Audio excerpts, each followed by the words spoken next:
Hi everyone, in this video I'll be showing you the ways to create Zebpay account or how you can register for the Zebpay account. So for that case, you have to first of all install the application from your respective app store. And when you're done installing it, go ahead and open it up. Then it's going to take you to the official field, which is going to look something like this. In order to register, what you can do is from the home page itself, you can see there's this field as sign up or login. Just go ahead and press that, and as you press on it, it's going to take you to the registration portal page. Basically, to register, you just have to go through the steps. First thing, you need to enter your mobile number, your first name, your email address, and set a 4-digit PIN.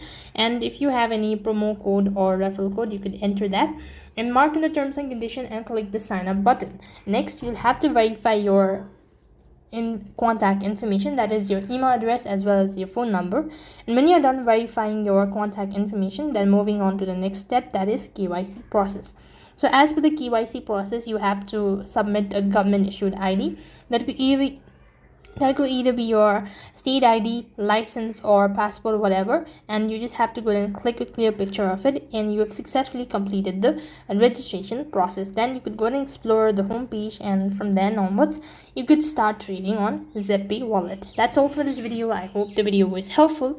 Make sure to like, share, and subscribe to our channel. Thank you for watching. See you in the next video.